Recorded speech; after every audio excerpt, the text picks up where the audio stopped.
Hi, good morning to everyone. Good morning kay Gerald, kay Trixie, Harold, Alexis, Hazel, good morning. So this is week 3, I think, of our sa module natin. So welcome to geometric sequence or geometric progression.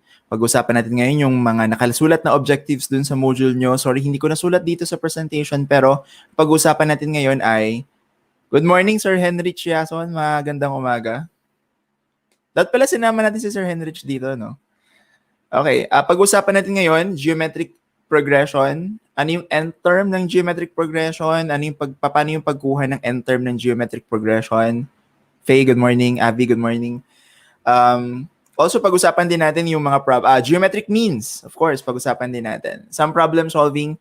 Dapat kasama ko ngayon si Christian Paul Calderon. Kaso nawalan siya ng internet connection doon sa lugar nila. Siya sana yung magdi-discuss ng mga applications about geometric progression. Pag may ipopromote din siya about isang program sa... Saan ba to? Isang program sa Ateneo ng math program. Tapos mag-share din siya ng thoughts sana about Ateneo. Micaela, good morning. Rovic, good morning. Ma'am Lerma, magandang umaga po. Dirk, good morning, good morning. Yan, say good morning. Okay. Ngayon, sa live natin, may gagawin tayong bago. Gagawin natin, we're going to use Slido or Slido. Hindi ko alam kung anong tamang pronunciation Pero Slido I forgot the .com ba yan. So we will use it later. And of course, habang nagdi-discuss tayo, lagyan natin ng konting Q&A. Pero isang tanong lang naman. Habang nagdi-discuss ako, gusto kong sagutin ninyo at itong tanong na to. Ano yung nami-miss nyo sa face-to-face? Ano yung nami-miss nyo sa dati nating setup? Okay, so I want to see your answers dun sa comment box tapos yun yung pag-usapan natin habang nagdi-discuss tayo ng geometric sequence. Ulit, ano yung nami-miss nyo sa face-to-face? Good morning, Frankie. Yeah, morning, Frankie. Okay, sige, let's start.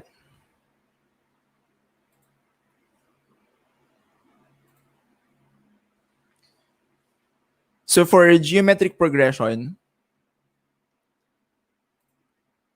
yan, so we'll be using, I don't think this is the definition na nakasulat dun sa module nyo.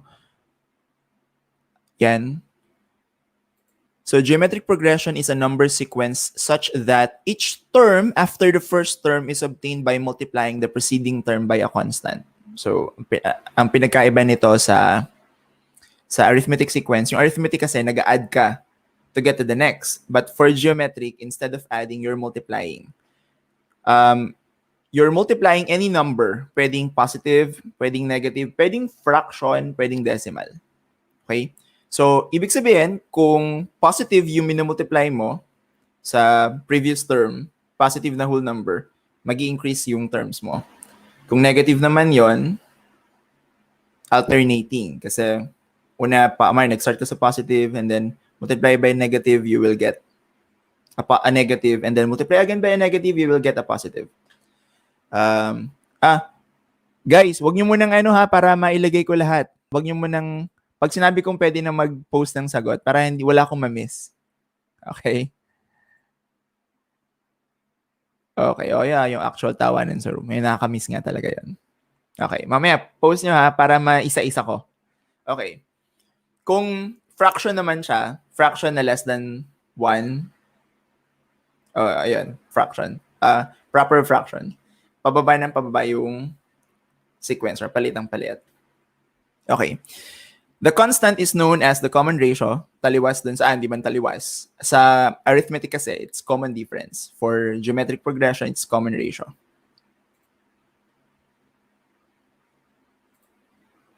Okay, for example, we have 4, 8, 16, 32, 64. So you can see from 4, which is our first term,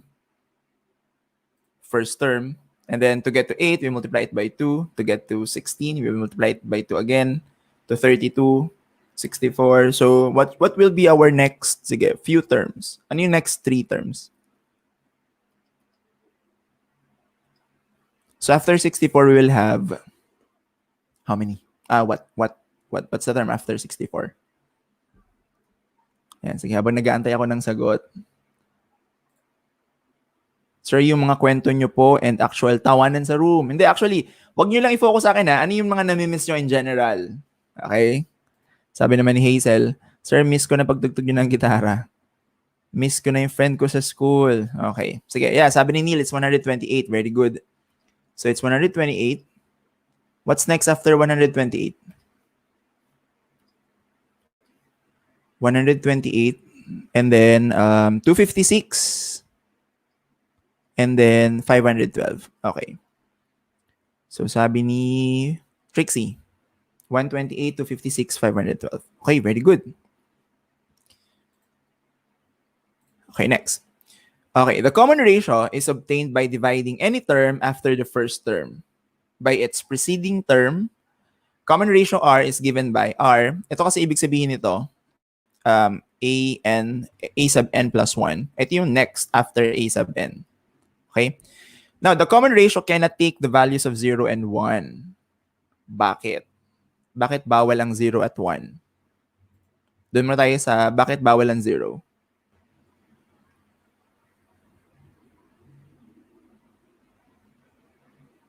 Why do you think bawal ang 0? Tsaka bakit bawal ang 1? Bakit bawal ang 0? Bakit bawal ang 1? Yan, si Dirk, tama. It's 128 to 56, 512. Pag pala pinost ko na to, lalagyan ko ng timestamp para mapunta lang kayo dun sa talagang kailangan. Mawawala po yung sequence. What do you think mawawala po yung sequence? Kasi kapag 0, for example, you started at, simula tayo for example sa 2, tapos ang common ratio natin kunyari ay 0. So, ibig sabihin mo, mawawala yung sequence kasi kapag nag-multiply tayo ng 0 dito, lahat magiging 0. Tama ba? Yan. Okay, very good. Bakit naman bawal yung 1? Okay. So, sabi naman ni Harold, kasi daw, magdi-divide daw sa 0. Kasi pag gusto mong kuhanin yung kuhanin mo yung previous term, 0 over 0. Ganun ba yun? Okay, sabi naman ni Adrian, Sir, if 0 po ang common ratio, magiging 0 po lahat ng... okay, very good. Ito yun. If 1 naman po, magiging same lang po lahat ng sequence. Good, very good. Kapag 1 naman, if it start at 2, magiging common lang daw lahat. So, ibig sabihin, kung 2, tapos common ratio natin is 1, so next mo is 2 pa rin, 2 pa rin, 2 pa rin. Now, ngayon, kung 2, 2, 2 to, ano ba siya? Parang, ano na din to, arithmetic na din to, no? Arithmetic na rin to, at the same time, geometric. Geometric siya, common ratio 1, pero arithmetic din siya, common ratio ay 0. Tama? To get to the next term, you add 0, next term, you add 0, 0, 0. Okay. So for now, yung definition natin ng geometric progression, yung common ratio cannot take the values of 0 and 1. Because of the things that you've mentioned. Okay. Mamaya na lang to. We will do slide.com. This is the first time I'm going to use it. Titingnan natin kung anong mangyayari. So, hindi ko pa rin alam kung anong mangyayari. So, mamaya try natin. Okay. Example number 2. Show that the number sequence 96, 24, 6 is a geometric progression. Hence, state the common ratio. So, kapag ganito ang task ninyo, how are we going to show that this is a common ratio? Kasi kapag sa arithmetic sequence, madali lang kasi you have to subtract the next term minus the previous term. Ay, hindi pala. Yung term minus the previous term. Tapos, kuha ka ng dalawang pairs. Kapag equal yon, then that's a geometric, an arithmetic sequence. For geometric naman, so we want to show, note that the given values are your first term, a sub 1, a sub 2, a sub 3. Your first term is 96. Your second term is 24. And your third term is 6. Hindi daw magkaka-progression kapag 1. Okay. So, ito yung given natin. And then, sabi dun sa formula natin ng common ratio, yung term sorry, ano ba? Paano ba ito? Yung next over nung previous niya. Or yung term over yung previous. So, dito, notice that a sub 2 over a sub 1, which is equivalent to 24 over 96. What is 24 over 96? This is, ilan ba to? 1/3? 1/4? 1/4. This is 1/4. And then also, notice that a sub 3 over a sub 2 is equal to 6 over 24, which is also equivalent to 1/4. Tama? So therefore, since a sub 2 over a sub 1 is equal to a sub 3 over a sub 2, 96, the sequence 96, 24, 6 is a geometric progression. Parang pangatang sulat ko ngayon. Okay. So again, to show that a sequence is geometric, take any two, any pair of consecutive terms, just like a sub 2, a sub 1, tapos a sub 3, a sub 2. Get the common ratio by getting the ratio of the term over the previous. Kapag equal yon, then that's already a geometric progression. Okay? Except for baka may term pa dun sa next. May fourth term. Tapos biglang naiba yung fourth term, no? Kasi dun minsan nagkakagulo. Ang dami yung messages sa akin kahapon na yung parang yung third term biglang naiiba, hindi nagfa-follow dun sa common ratio. So, hindi na siya geometric sequence. Okay, pero minsan typographical error lang. Okay. This one. Sorry. Some questions I got from this book. This is, kita nyo ba? This is Success Additional Mathematics, pero wala siya sa Philippines. I got this from Malaysia in 2018. Okay? So, yung ibang mga tanong dito nang galing sa libro na to. Iiniba ko lang ng konti. So dito, the diagram shows an equilateral triangle ABC of side K centimeters. The midpoint of each side of the triangle is connected to form a smaller triangle DEF. The following equilateral triangles are formed using the same process. Show that the perimeters of the equilateral triangle form a geometric progression and state its common ratio. Okay, sige. Usapan natin to. Yung ABC daw, ang side daw ay K. So this one is K. Sir, nawala po yung camera niyo sa video. Oo, Gerald, tinanggal ko. Ito ulit ako. Okay. Yan. Okay. So, K to. Ngayon, kung naggawa daw ulit ng bagong triangle, DEF, ang tanong natin ay, what will be the measure of this side?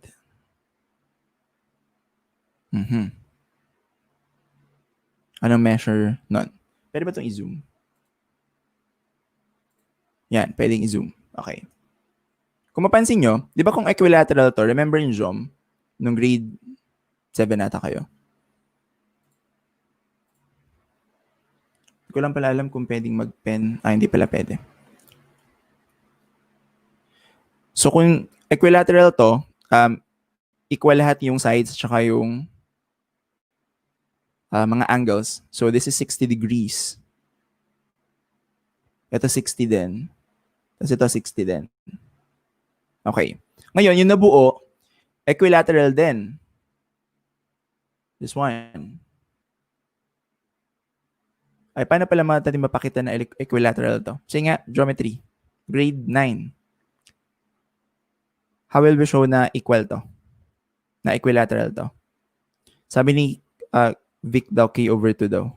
Bakit kaya K over 2? Sige, bakit K over 2? Yung side nung DEF. Nalimutan ko kasi mga pangalan eh. Kasi kung midpoint to,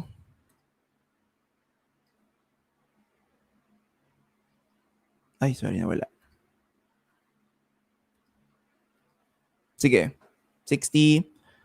Alam natin this is k over 2, no? O, bakit siya k over 2?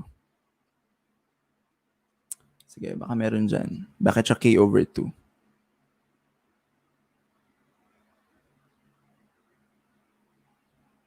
O, ito na lang tingnan nyo. Ano ba makikita natin dito?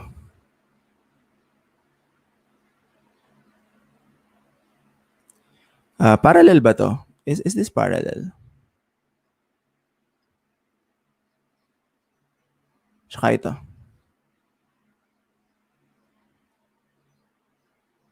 Para masabi natin that this is equal to this one. Mm-hmm.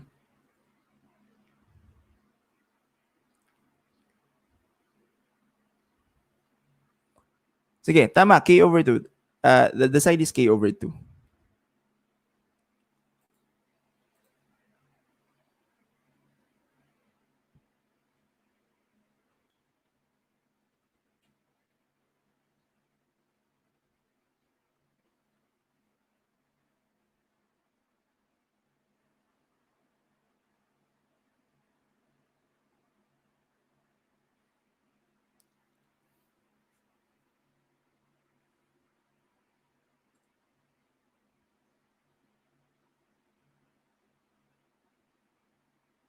Sabi ni Gwick, Sir, a rhombus is equal to DF kasi DF daw is equal to DF. Ano?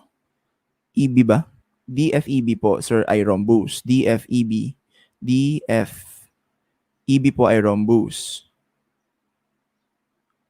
Is equal to DF kasi opposite sides of a rhombus. Now, tandaan niyo yung mid-segment theorem ba yun or postulate? I think mid-segment theorem. Na this one is always parallel. Yung DF is always parallel to EC. So, ibig sabihin, kung parallel yon, equal. Kung parallel yon, this one is parallel to this one. Tapos ito, mid-segment din itong kabila, di ba? Mid-segment din to nitong AFC. So, parallel din yan. So, sabihin, tama, rhombus.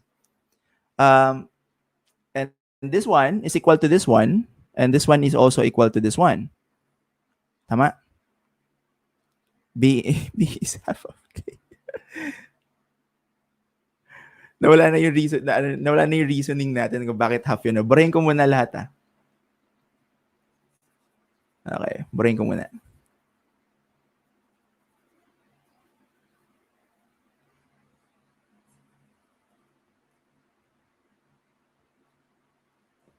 Pati ako nalito.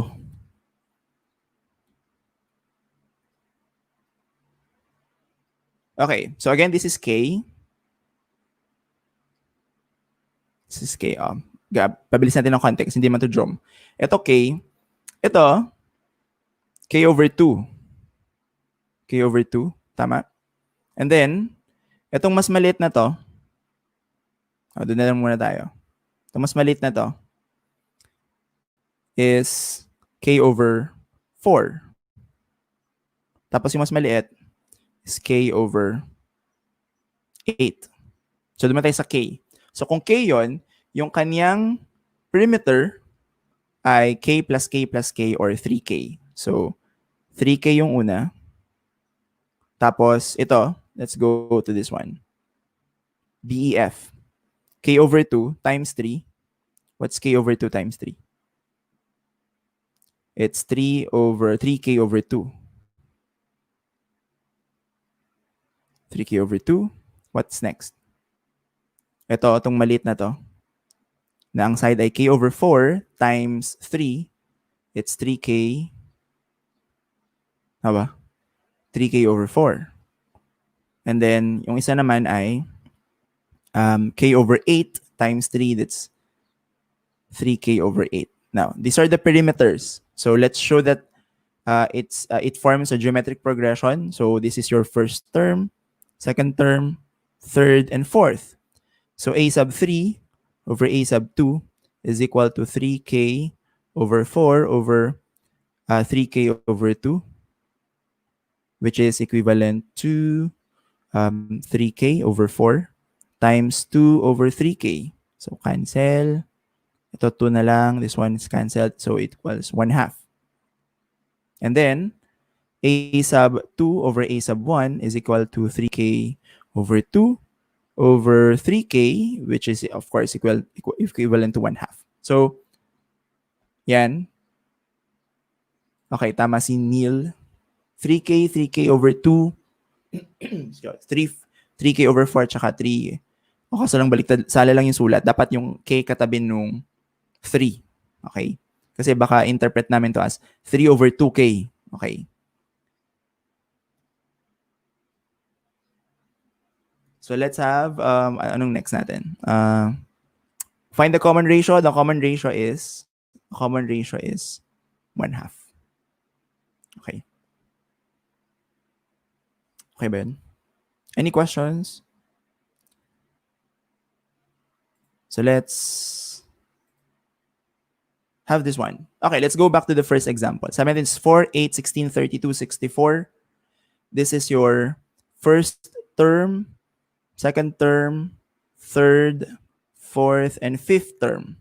Tama ba? And then, notice that yung second term is equal to 4 times 2.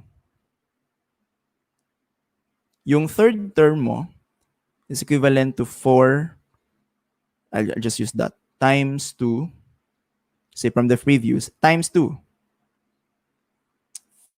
Fourth term is 4 times 2 times 2 times 2. And the fifth term is 4 times 2 times 2 times 2 times 2. Okay. So this one is equivalent to a sub 1. Which is, yeah, tama, a sub 1 lang. Yung a sub 2 nyo, since ang common ratio natin ay 2, so let r equals 2, then this will become a sub 1 because 4 is a sub 1. This is a sub 1 times common ratio r. So that's a sub 2. A sub 3 is a sub 1 times 2r's or r squared. And a sub 4 is a sub 1 times r cube. And a sub 5 is a sub 1 times r raised to 4. Now, the question is, how about a sub n? How about a sub n?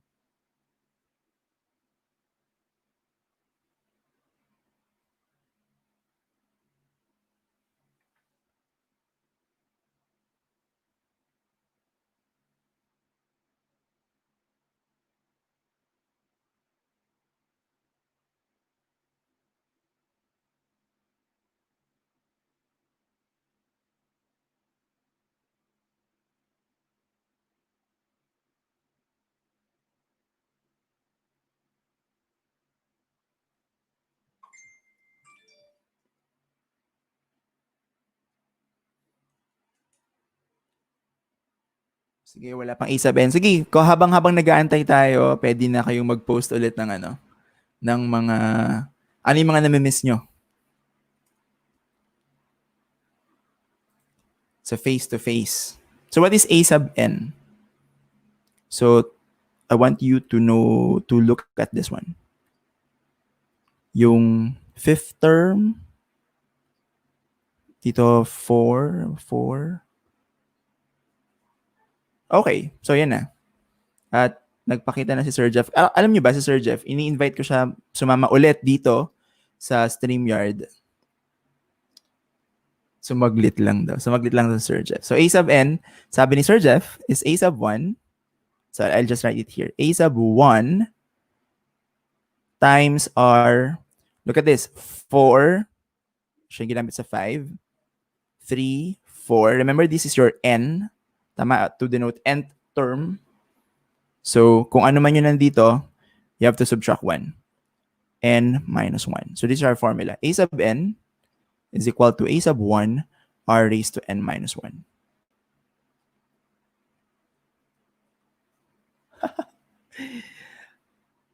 Sabi ni Hazel, Sir, n yun, dapat typo ako. Okay lang. Tama. A sub 1 times r raised to n minus 1. Very good. It's a no daw ulit. It's a no. Oy, we miss you daw, sabi ni Gerald. Sir Jeff. Okay. Tama, Cons. A sub 1 r raised to n minus 1. Tama, tama. Sabi ni Gerald, mas madali daw mag-aral ng math sa room. Yeah, mas madali, syempre. Sabi ni Sir Jeff, inagawan ko ng points sa mga bata. Di ba, tandaan niyo ba kay Sir Jeff? May mga points kayo kay Sir Jeff, di ba? Kada sumasagot kayo. Yan. Inagawan niya ng points. Okay. The nth term, a sub n, of a geometric progression is given by the formula a sub n equals a times r raised to n minus 1, where a is your first term. Sometimes it's a sub 1, and r is your common ratio. Okay, so let's have the following. For the geometric progression 24, 4 over 5, find each of the following terms. Sixth term. So to get the sixth term, so we're looking for a sub 6, no? A sub 6. Remember the formula? We have a sub n is equal to a sub 1 r raised to n minus 1. And from this, we know that a sub 1 is equal to 20. How about r? What's our common ratio?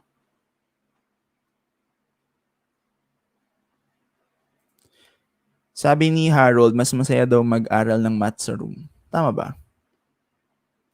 Okay, so what will be our common ratio? 24, 4 over 5.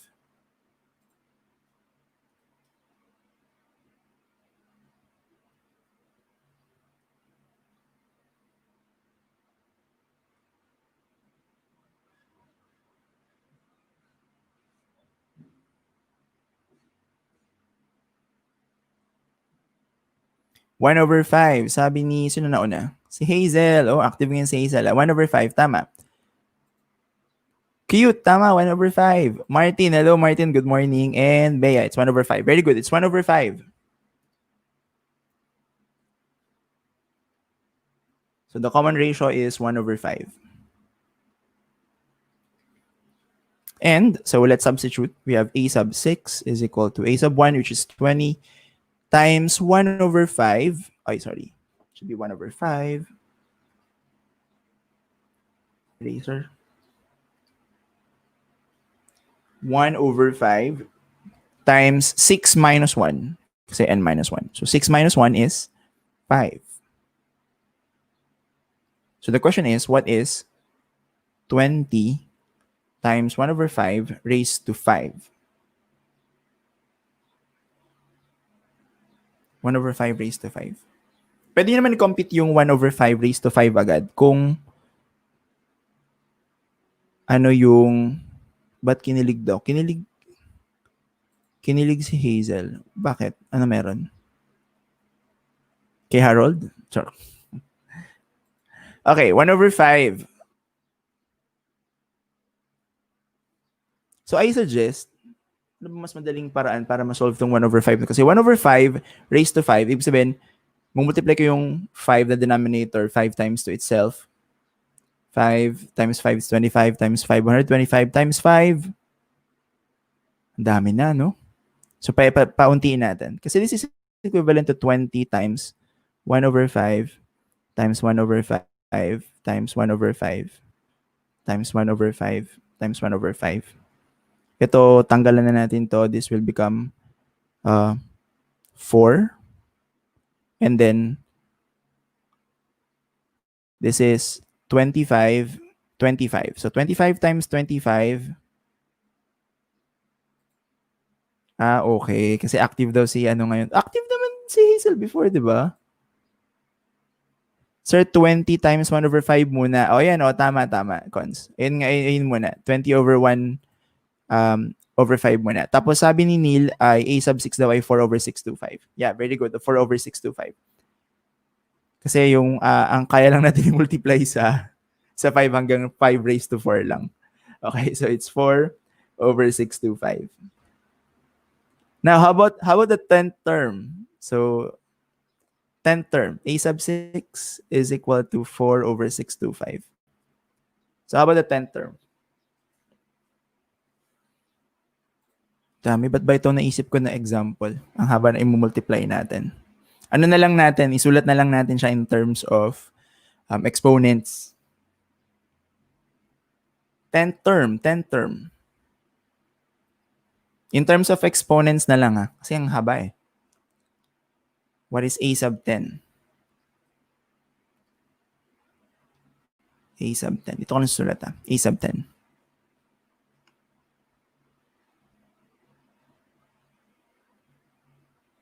We're already 31. 31 na tayo ngayon. Again, habang nag-aantay tayo na may sasagot sa A sub 10, again, i-post nyo, ano yung mga namimiss nyo sa face-to-face? Kaya ano yung mga namimiss nyo sa face-to-face?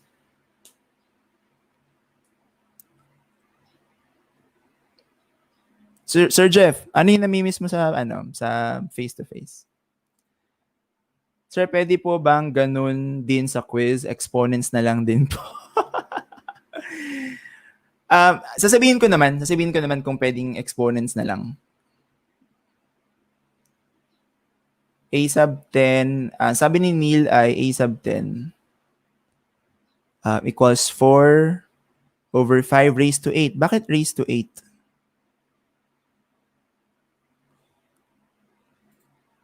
O sige, bakit raised to 8? Kasi, ba't nga ba raised to 8 to? Kasi na-cancel na tayo ng isa, no? So, mangyayari kasi dito, hindi kung tama yung sagot ni Neil, will become 20 times 1 over 5 raised to 9. Kasi it's 10 minus 1 raised to 9. So, ito magiging 4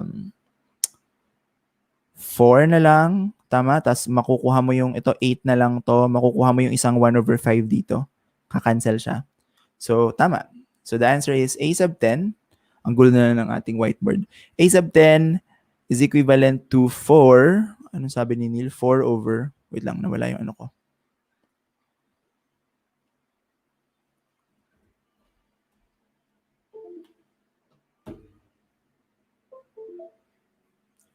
Wait lang, nag-malfunction ng aking pen tab.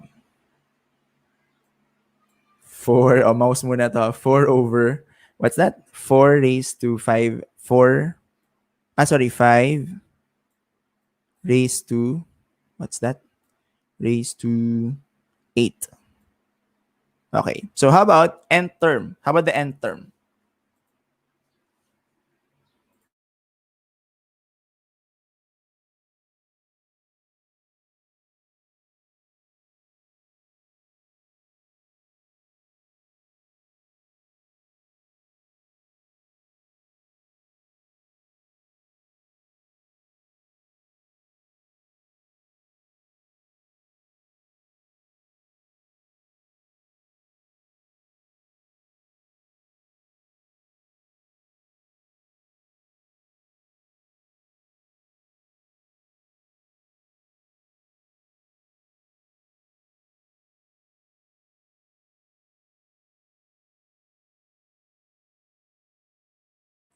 Okay, A sub n.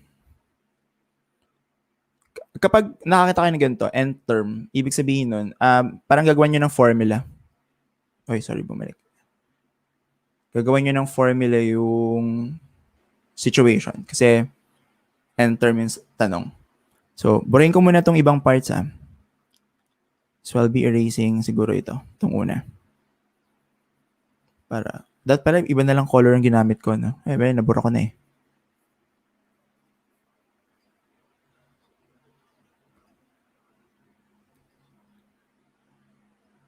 So, A sub n is equivalent to A sub 1 times R raised to n minus 1. A sub 1 natin is 20 times common ratio is 1 over 5 raised to n minus 1. N minus 1. Okay. Ito kasi, pwede pa natin itong i-simplify.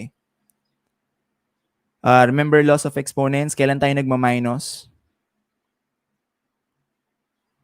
Nagma-minus tayo kapag same base tapos division. So, mangyari dito, A sub n is equal to 20 times 1 over 5 raised to n over 1 over 5. Tama ba? Kasi 1 over 5 is raised to 1. 1 over 5 raised to n over 1 over 5 raised to 1 ay magma-minus. 1 over 5 raised to n minus 1. So, mapupunta siya dito. Okay? And then, so paano nga tayo Paano nga tayo nagsisimplify? So, this will become, kukunin yung reciprocal ng 5, no? Ay, ng 1/5. So, maging a sub n is equal to 5 times 20 times 1/5 raised to n. So 5 times 20 is 100 and a sub n is equal to 100 times 1/5 raised to n. At ang gulo na ng ating solution paper. A sub n is equal to 100 times 1/5 raised to n. Tama ba? Try nyo nga sa Try nyo nga sa a sub 6. Kasi ang solve natin dun ay 4/625. Try lang natin sa a sub 6. I'll be using a different color. So ang formula is a sub n.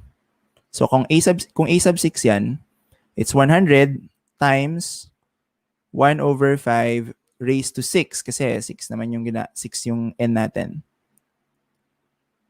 So ngayon, it will happen. Okay. Kasi ang gagawin natin, kuha tayo muna ng dalawang 1/5 para maging 1/25 times 1/5 raised to 4 na lang. Kasi kumuha tayo ng dalawa dun sa 1/5 raised to 6. And then, 100 divided by 25, it's 4. So may iwan ay 4 times 1/5 raised to 4. Yung 5 raised to 4, alam natin na 625 yan. So the answer is A sub 6 equals 4/625. Okay. Question so far? Let's have the next one.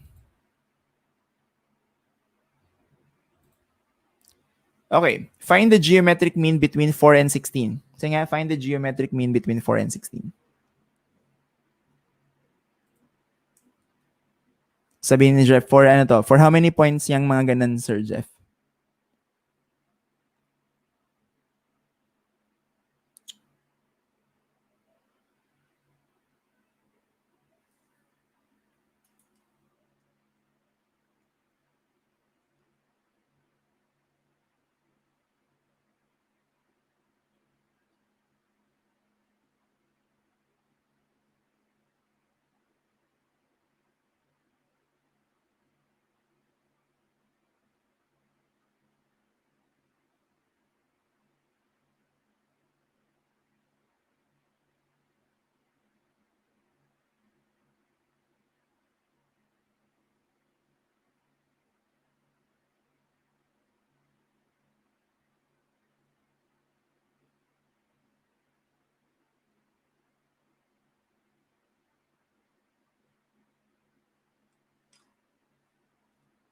Eight po.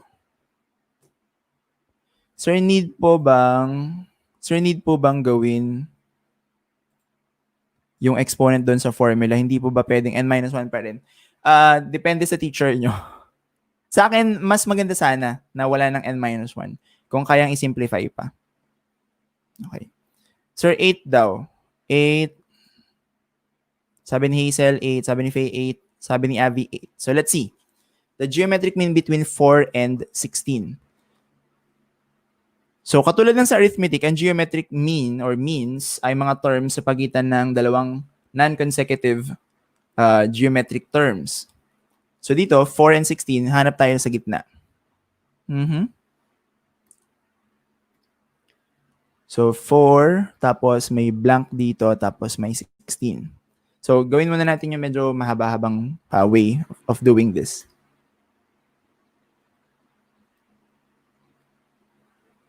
So mangyayari, this is your a sub 1, a sub 2 yung nawawala, a sub 3 yung meron. And from the formula, we have a sub 3 is equal to a sub 1, which is 4 times the common ratio, which we don't know yet, times 3. Ang 3 mo ay, times 3 minus 1. So that's 2. Yung a sub 3 mo pala, 16 na. This is 16. So galing to sa a sub 3 equals a sub 1 r raised to n minus 1. And then we divide everything by 4. So we'll get 4. What's this? 16 over 4. What is 16 over 4? 4 is equal to r squared. And then if you get the root,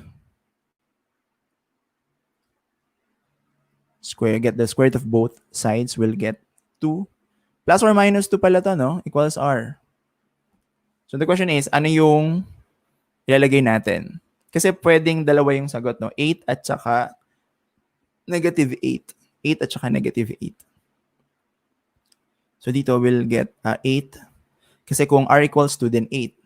Kung r equals negative 2, then negative 8. Okay. Pero, at nalimutan ko na lang, may rule kasi sa geometric means na kapag isa lang yung hinahanap, mamaya hindi ako sure pala, no? Sure, may nabasa ako na kapag dalawa, geometric mean, tapos dalawang number, isa lang yung geometric mean na kinukuha.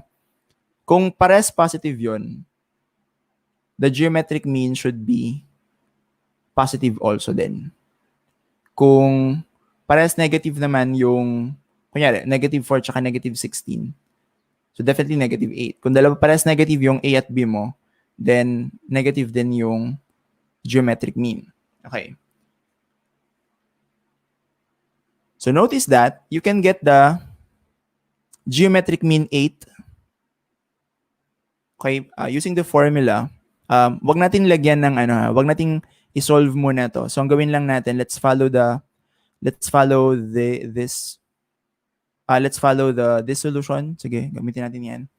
So magiging a sub 3 equals a sub 1 r raised to, parang a sub 2 yung nawawala, no? Tama ba? A sub 2 yung nawawala. Tama, a sub 2 yung nawawala.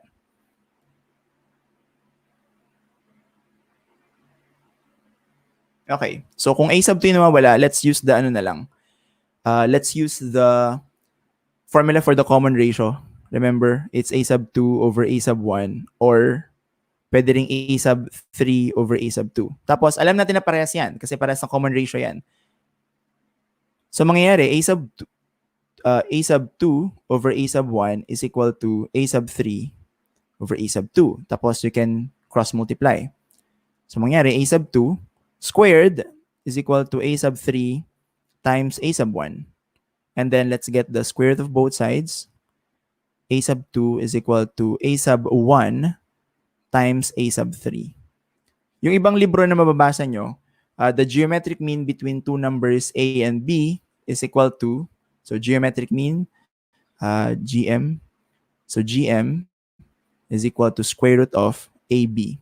Positive kapag parehas, positive yung AB. Negative kung parehas, negative yung AB. Okay? I-clarify ko na lang sa next class natin kapag nakita ko na yung source kung nasaan yung ganong definition.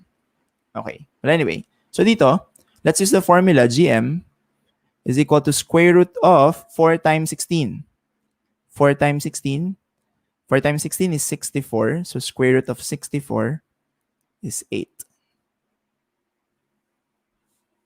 Okay. Any questions? So tama, 8. Okay, so let's have this one. Find the indicated number of geometric means between 2 and 128. Ito, naisip ko lang to kanina. 2 and 128. So let's answer na lang siguro yung number, ano gusto nyo? 2 or 5? Or 2 or 3? Siguro yung 1 na lang na 3 between 2 and 128 kasi alam ko 3 ata yung nasa module nyo. So, explain na lang din natin. So, between 2 and 128, tapos may 3, tapos mamaya masolve pala natin dito. Ang hirap ikuhanin yung square root, no? Ang formula, ang square root meron kayo sa grade 7, no? Wala pa lang kayo parang simplify ng square roots. Sa next quarter pa natin yan. So, this is 128. And this is your a sub 1, a sub 2, a sub 3, a sub 4. So, thus, this is a sub 5.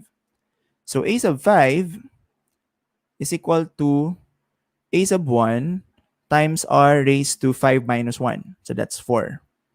And then, let's substitute. We have 128 is equal to 2 times r raised to 4. 128 divided by 2 is equal to r raised to 4. And r raised to 4 is equal to 128 divided by 2. What's 128 divided by 2? That is 64. And when we get the fourth root, we have r equals fourth root of 64. What's fourth root of 64? Say 4 times 4, 16 times 4, 64. So hindi, no? What's fourth root of 64?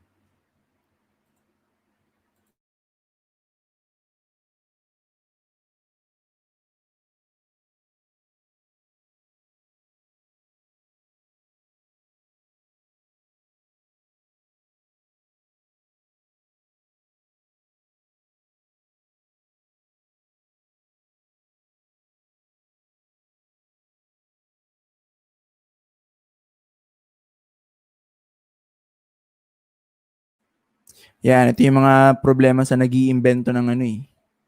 Mirican. Sino si Mirican? 2 over 83 daw. 2 over 83. 2.83 daw. 2.83. Ito yung problema sa mga nag-iimbento ng ano eh, ng problem eh. Fourth root of 64, actually, ano siya, na radical yung form. Kasi ayaw natin ng may decimal, although 2.83 is correct. So, ang gawin natin, kasi kapag meron kang fourth root of 64, equal yan sa 64, equal yan sa 64 raised to 1 over 4. Si Amir. Amir pala. Hello, Amir. 64 equals 64 raised to 1 over 4. Ngayon, yung 64, pwede natin i-express as, ano ba to? 4, hindi. 4 raised to 3. Tama ba? 4 raised to 3.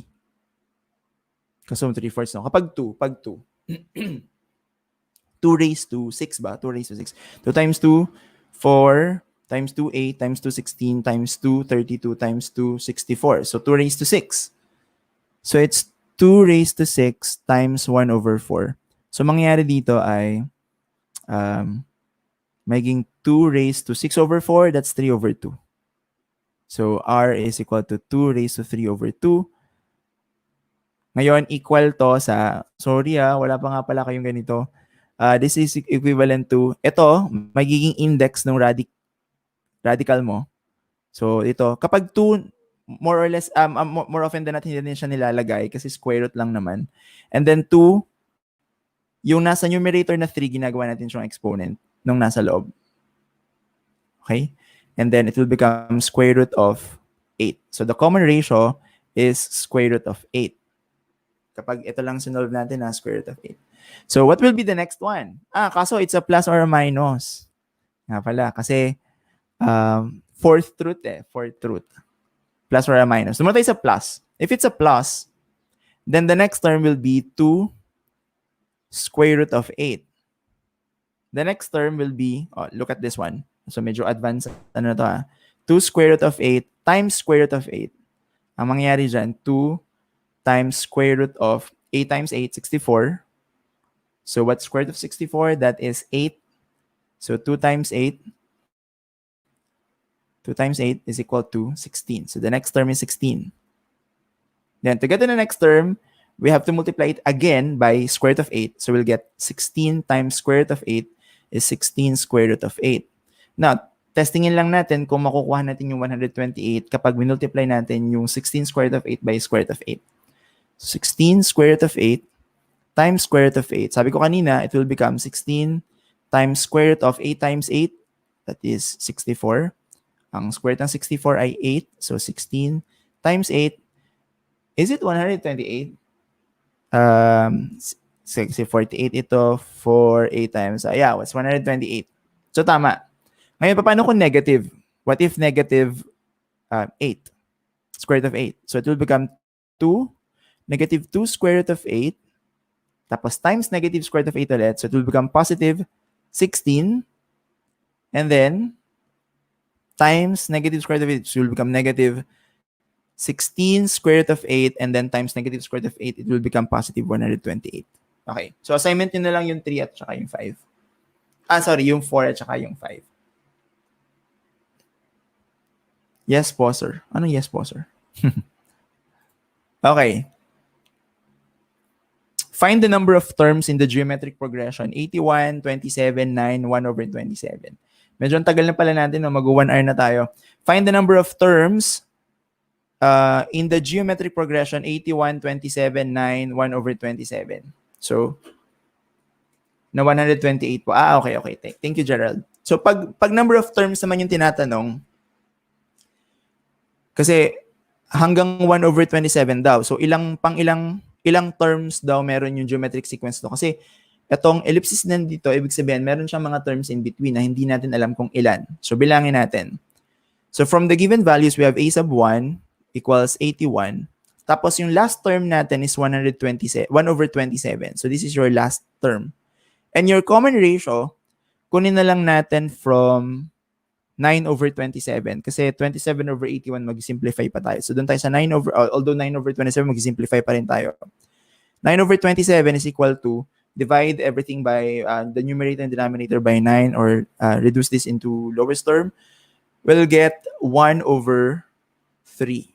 So, the common ratio is 1 over 3. R equals 1 over 3. Tama ba? Or 1 over 3. And then, let's use the formula. A sub n is equal to, tama, Mika, 1 over 3. Very good.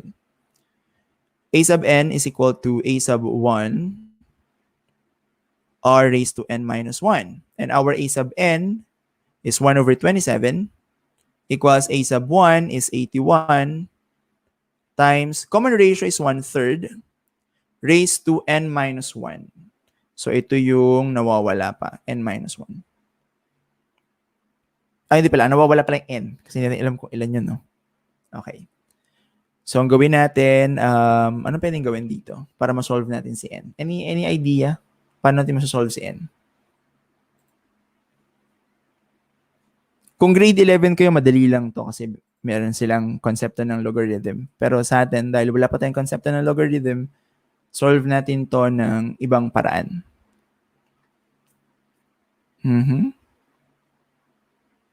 Definitely, medyo malaki-laking sobrang liit kasi ang laki ng denominator na mangyayari dito. Pang ilan si 1 over 27? Okay, so ang gawin natin ganito. Notice that I can divide everything by 81. Tama ba?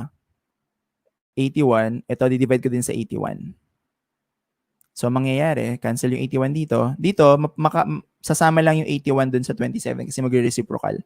So, it will become 1 over 27 times 81 equals 1 over 3 raised to n minus 1. Tama? Okay? Ngayon, ano nga ang ibig sabihin ng kapag may n minus 1? So, maging 1 over 20. Ganito na lang. 1 over 27 times 81 equals 1 over 3 raised to n minus 1. Ngayon, hindi ko sinisimplify yung 27 times 81 kasi mas madaling kakailangan na natin na isulat siya in terms of 3. So, magiging 27, that is 3 raised to 3. Tapos yung 81 naman ay 3 raised to 4. Am I correct? 3 raised to 4. Yeah. And then, this is 1/3 raised to n minus 1. Loss of exponents, 3 raised to 3, 3 raised to 4. We're going to add that. And that is equivalent to 3 raised to 7. And fraction to 1 lang naman yung taas. So we can write this as 1 over 3 raised to 7 is equal to 1 over 3 raised to n minus 1. Okay. Compare. Parehas ang base na 1/3. Tapos yung exponent ng isa is 7. Yung kabila naman is n minus 1. So we can just compare the exponents. We have 7 equals n minus 1. Lipat yung minus 1 sa kabila. It will become 8 equals n. So therefore, ito na sulat therefore, there are 8 terms. Okay. Check nyo na lang kung 8 terms nga. Kung pang 8 na terms yung 1 over 27. Kasi ang sunod sa 9 ay 1 over 3, tapos 1, tapos 1/3. Sulat nga natin para ma-check na natin. 81, 27, 9. Ang sunod dito 3, di ba? Kasi 1/3 yung common difference. Tapos 1, tapos 1/3, 1 over 9, 1 over 27. Is this pang 8? 1, 2, 3, 4, 5, 6, 7, 8. Yeah, we're correct. 1 over 27. You have any questions? Okay. So let's have the next one. I think we're going to stop at this. If a minus 6, 6, and a plus 10 are three consecutive terms of a geometric progression, find the value of a. If a minus 6, 6, and a plus 10 are three consecutive terms of a geometric progression, find the value of a. So let me solve this para makapag at may try natin yung slide. So this is a sub 1, a sub 2, and a sub 3. Remember, kung geometric progression to, kailangan a sub 3 over a sub 2 equals a sub 2 over a sub 1, or parehas dapat yung common ratio. So a sub 3 is a plus 10 divided by a sub 2, which is 6, equals a sub 2 is 6 over a sub 1, which is a minus 6. And then we can cross multiply. A plus 10 times a minus 6 is equal to 6 times 6 is 36. And then let's multiply the two binomials on the left side. We'll have a squared plus 4a minus 60 equals 36. Tama ba? Tama. Okay, so sulat ko lang dito sa taas. A squared plus 4a. So negative 60, lipat natin yung 36 sa kabila, it will become negative 96. Is equal to 0. Okay, so let's factor this. Sige nga, tulungan nyo ako. Factor natin to.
Wala pa? Wala pa nakaka-factor?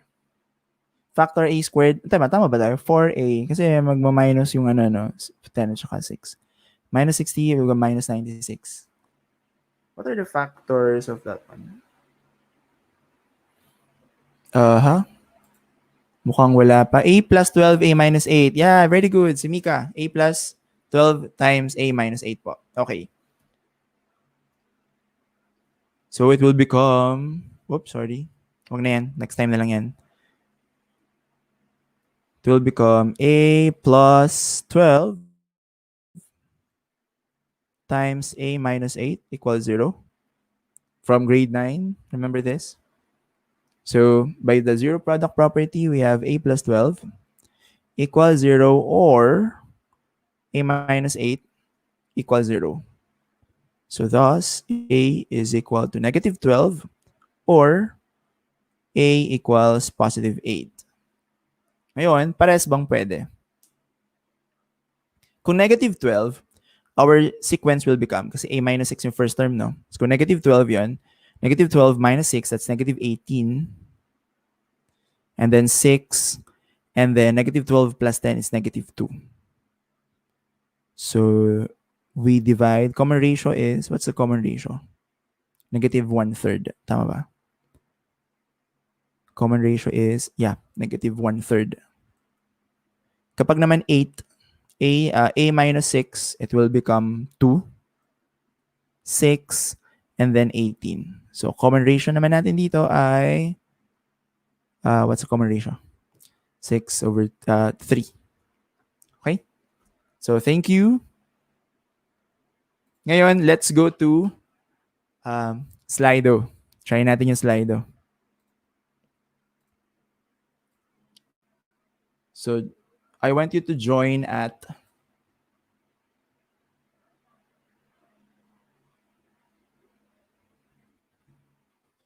slido.com and use this 63021.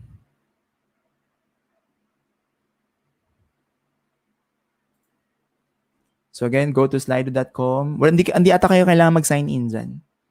So 63021.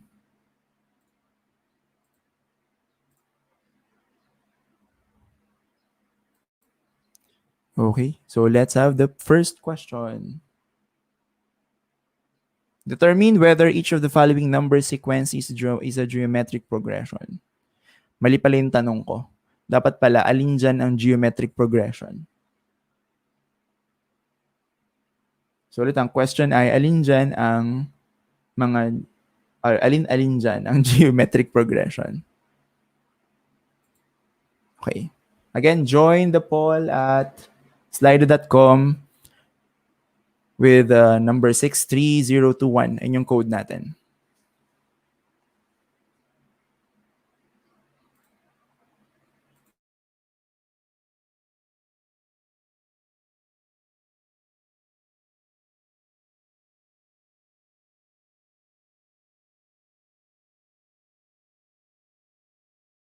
May isa nang naglagay ng sagot niya.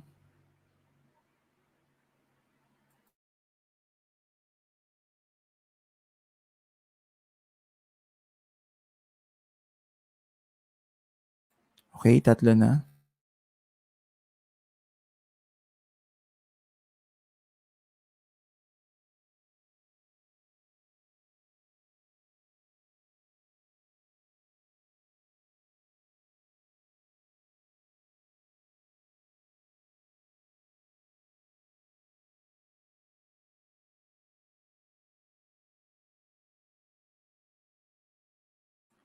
Pwede kayong pumili ng madami ata. Pwedeng pumili ng madami.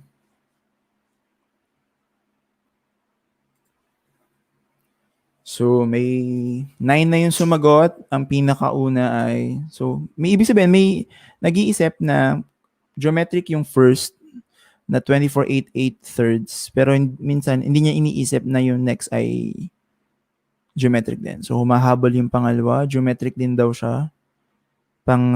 Third and fourth, humahabol din. Geometric din daw sila.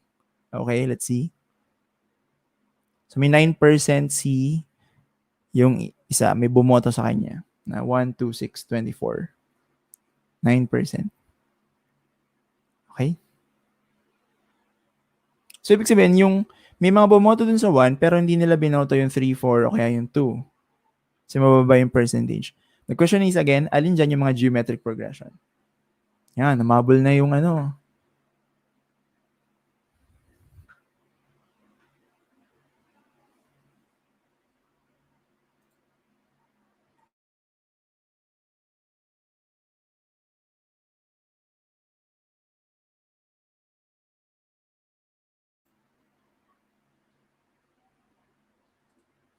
Yeah, I think 12 na to.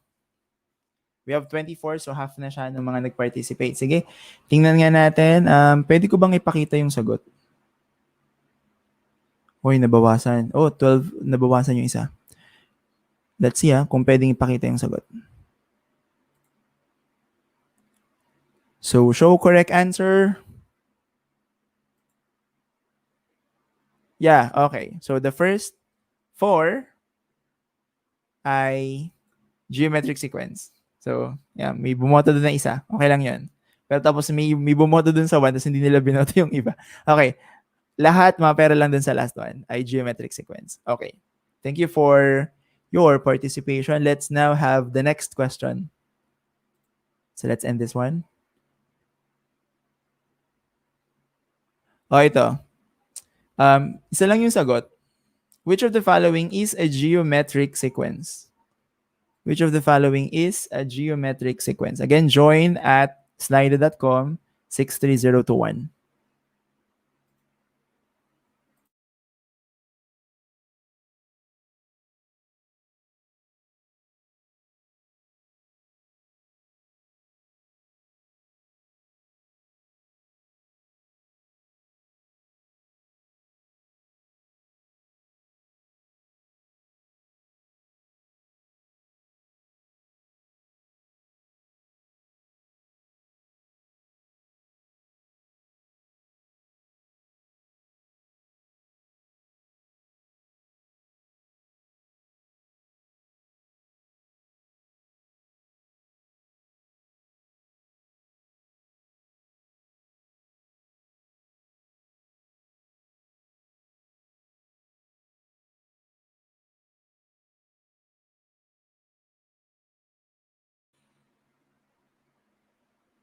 Okay, sige. So may 8 na ako. Walang bumoboto na sa iba. 0.9, 0.02, 0.009, 0.0009. Yun lang daw ang geometric sequence dito sa apat na to. Sige, join us at slido.com 63021. So 12 na. Half ulit tayo ng nasa live. So I think 13 na and they all answered the 0.9. Uy, may isang sumagot dun sa 2468. Humahabol pa yung 2468. Again, which of the following is a geometric sequence? Okay, so let's now show the answer. Correct answer is, that's the one. 0.9. Tama. Tapos yung isa, niretract niya yung sagot niya. Kaya nawala ulit siya sa listahan. Okay. So let's have another one. Let's have another one. Ito, you need to have a computation for this one.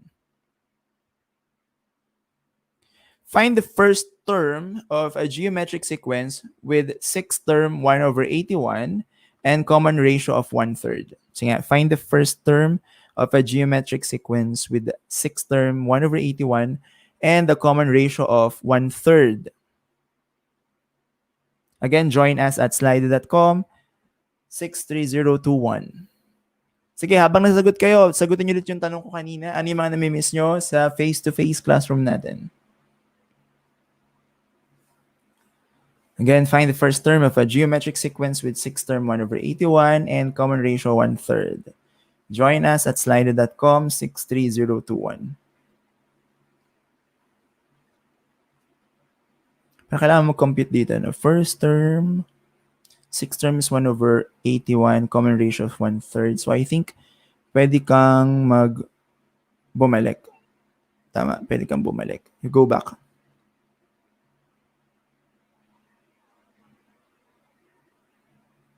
Kaso pag bumalik ka, kung bumalik ako, sa 1/3 ko pa rin ba siya i-multiply? Kasi kung papunta ako, kung I want to get the next term, kailangan mag-multiply ako ng 1/3. Pero kung pabalik ako, hindi ko alam kung paano pagpabalik. Paano kayo pagpabalik? Natalo na yung 9. So 2/3, no? 2/3. May dalawang bumoto dun sa 3. Merong isang bumoto dun sa 9 kasi meron tayong 3. Sino pa? 3/4 na, 3/4. 1/4. 1 versus 4. So it's a battle between 9 and 3. So mukhang natatalo na si 9. Is it really 3? Is the first term 3? Again, join us at slido.com 63021. Ayan, mukhang natalo na talaga si 9. Wala bang gustong bumoto kay 5 at saka kay 7?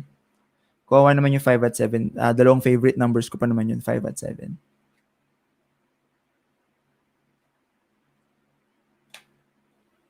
Oo, di, malito ko. Baka 9 din. Bakit 3?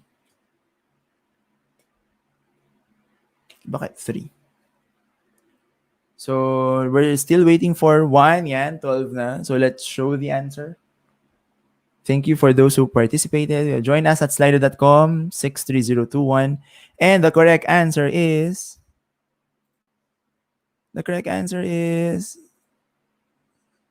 3. Very good, 3. Kasi kung 1/3 ang common ratio, kapag gusto mong bumalik, you have to multiply it by 3 naman. So 181 times 3, tapos balik ka ng balik until the first term is 3. Okay, very good. Let's have this is the last one. Hindi pa pala the last one. So, last two. Find the 10th term of the sequence 2020, 2002, 20.2. Okay, find the 10th term of the sequence. Find the 10th term of the sequence.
Okay. Mukhang yung 0.00202 ang binoto ng tatlo pa lang naman eh. Tatlo pa lang. Again, join us at slido.com 63021. Si Sir Jeff hindi na nagparamdam. Baka nagpe-prepare din siya ng klase niya. 6 na. So yun lang lahat ang lagi ang sagot, no? 6, 7. Okay. Yeah, I think that's the final answer. Okay, sige, show ko na yung sagot. And the correct answer is yan, 12 na ulit. Teka lang. Baka mali ang pindot ko. What is the 10th term ba? Mali ang sagot ko. 0.202 ang sagot ko. Ano ba sagot? Is it really 0.002002? Tama ba? 10th term na. Oo nga, no? Bakit ba yun ang sinagutan ko? Well, anyway. 10th term. Okay, so last one.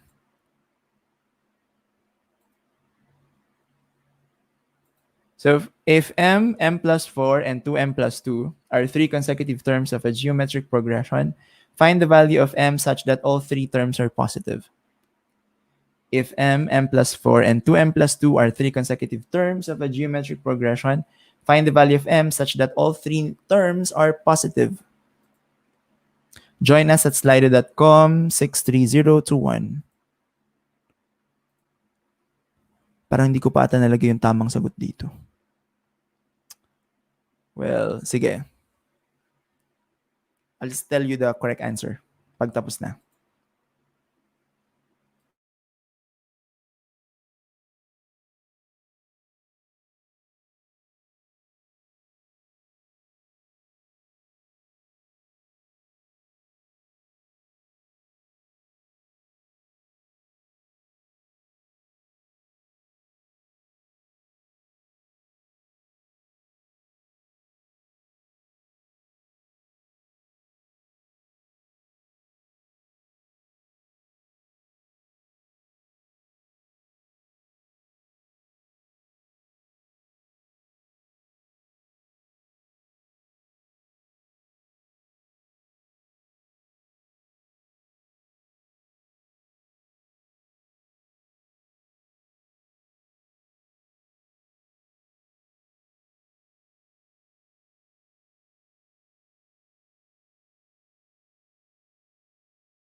Okay.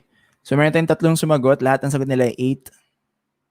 Okay, minsan, pwede mo na lang testingin lahat, no? Yung 8, 9, 10, tsaka 11. I-substitute mo dun sa M. Tapos, tingnan mo kung sino magpo-form ng geometric progression. Tapos, that will be the answer. Kesa mag-solve ka pa ng quadratic equation. Okay. So, 6 na yung sumagot at ang sagot lahat nila ay 8. May gusto pa bang humabol? 7 na? 8 pa rin yung sagot yung sumagot na yan. Is it really 8? Yan, hindi ko nga nalagyan ng sagot dito. Aha. 10 na, 8 ang sagot. So, we're still waiting for 2 na lang. Kasi 24 yung nasa live. Pag 8 pa rin, sige, maniniwala na ako na 8 yan. Pero parang 8 nga. 8, and then it will become 12, and then the next one will be 8, 12, 8 times 2, 16, plus 2, 18. So, is it 8, 12, 18? 8, 12, 18. Kung 8, 12, 18 yan, anong common ratio? 8, 12, 18. So, therefore, the common ratio is, what's the common ratio? 8, 12, 18. Common ratio is 12 over 8, which is 12 over 8. 4, 3 over 2. Aba, 3 over 2. Yeah, 3 over 2. Common ratio is 3 over 2. And the correct answer is actually 8. Okay. Again, maraming salamat. That ends our week number 2. I'll see you again on Friday, tama? Friday, grade 10. So, thank you. I'll just give you the link nito para pwede nyo siyang balikan. Tapos, tama, Neil. It's 2 over 3. Okay. Para naman sa mga hindi nakapanood, ibibigay ko yung link nito sa ating Google Classroom para mapanood nyo, para ma-review nyo din. Okay? Maraming salamat dun sa mga nag-participate. And mukhang maganda tong slide, no? So, aaralin ko pa siya para mas ma-maximize natin yung gamit niya. Okay, thank you so much. Maraming salamat. I'll see you on Friday. Huwag kalimutang maghugas ng kamay, kumain ng masustansyang pagkain, mag-exercise. Okay? At gawin din yung ibang modules. Okay? Mag-relax. Maraming salamat. Thank you. Salamat. Hazel, thank you. Neil, thank you. Faye, thank you. Thea. Frankie, thank you. Martin, cute, thank you. Si Sir Jeff, thank you. Si Sir Yason kanina, tsaka si Ma'am.